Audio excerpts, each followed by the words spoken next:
অনেক বেশি। কারণ আমার দেশের, বিশেষ করে আমার শিবচরের ছেলেরা, তারা খুব কষ্ট করে বিদেশে পাড়ি দেয় এবং তারা লিবিয়া থেকে গেম করে যায়। অবশ্যই সেটা কর্মস্থান না পাওয়ার কারণে, দেশে তাদের কোনো কাজ নাই, কিছু নাই।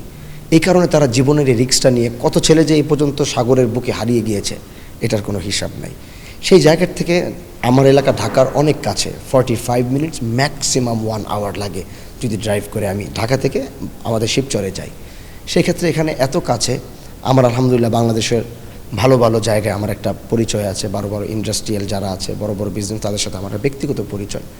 আমি সেখান থেকে চেষ্টা করব সেখানে বড় বড় কিছু ইন্ডাস্ট্রিগুলো নিয়ে যাওয়া, বড় বড় কিছু প্রকল্প সেখানে নিয়ে আমার দেশের ছেলেদেরকে মানে এমন কিছু ওখান থেকে করে দেওয়া যেন তারা এই যে এত রিস্ক নিয়ে যে তারা বিদেশে যাচ্ছে, কামাই করতে হবে, এই কর্মস্থানটা যেন আমি আমার দেশে ঠিক করতে পারি। তারা যেন সারাদিন কাজ করে নিজের বাড়িতে গিয়ে আরামে থাকতে পারে, এতটুকু প্রশান্তি যেন তারা নিতে পারে, এটা আমার একটা চাওয়া আছে ইনশাআল্লাহ।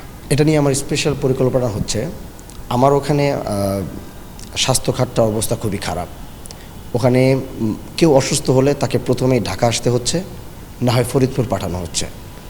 আমরা ঢাকার এত কাছে হওয়া সত্ত্বেও এই স্বাস্থ্য খাতটা আমি আসলে মেনে নিতে পারি না। হসপিটাল থেকে নেমে অ্যাম্বুলেন্সে উঠতে উঠতে কেউ মৃত্যুবরণ করছে, ট্রিটমেন্টটা ভালো আল্লাহ নিয়ে যাচ্ছে কিন্তু চিকিৎসাটা সে পাচ্ছে না। কেউ সেখান থেকে রওনা দিয়ে পদ্মার টোল প্লাজা পর্যন্ত আসে, সেখানে মারা যায়। কেউ না হয় ঢাকার মাওয়ার মধ্যবর্তী রাস্তায় কারো মৃত্যুবরণ হয়।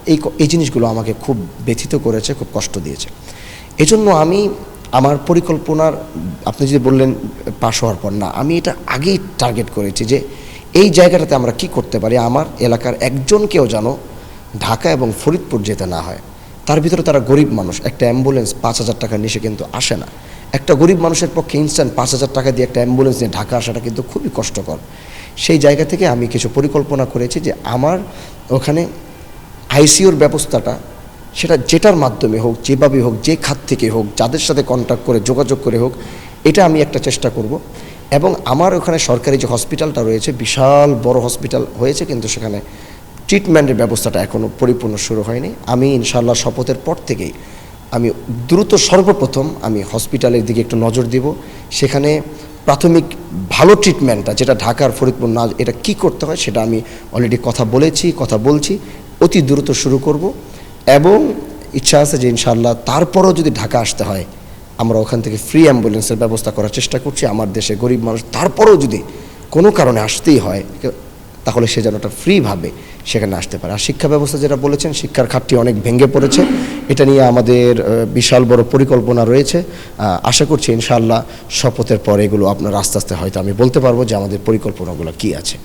আমি শুধু তাদেরকে এতটুকুই বলবো, হানজালাকে যে বিশ্বাস নিয়ে আপনারা এত ভালোবেসে, আমার মনে হয় না বাংলাদেশে এরকম নির্বাচন হয়েছে। কারণ আমি সেখানে অর্থ খরচ করতে পারিনি, আমি একটা গরু জবাই দিতে পারিনি, সারাদিন যারা কষ্ট করেছে তাদেরকে একবেলা ভাত খাওয়াতে পারিনি। এরকম একটা নির্বাচন আপনারা বাংলাদেশে দিয়েছেন। শিবচরের মানুষ প্রমাণ করেছে যে রাজনীতি শুধু টাকা দিয়ে হয় না, ভালোবাসার মাধ্যমে হয়। যে বিশ্বাসটুকু করে শিবচরের মানুষ আর শিবচরের প্রবাসীরা, মা বোনরা, যুবকরা আমাকে ভালোবেসে এই জায়গায় এনেছেন, আমি হানজালা বেঁচে থাকতে আপনাদের এই আমানতের খেয়ানত হতে দেব না। যেই কথাগুলো বলেছিলাম, জীবনের সর্বোচ্চটুকু দিয়ে প্রত্যেকটা কথা রাখার চেষ্টা করব এবং আপনাদের পাশে সাথে জীবনের শেষ দিন পর্যন্ত থাকব। নিজেদের শেষ দিন পর্যন্ত আপনাদের পাশেই থাকব, কোথাও যাব না, ঢাকাও থাকব না, দেশেই থাকব, আপনাদের সাথেই থাকবো ইনশাআল্লাহ।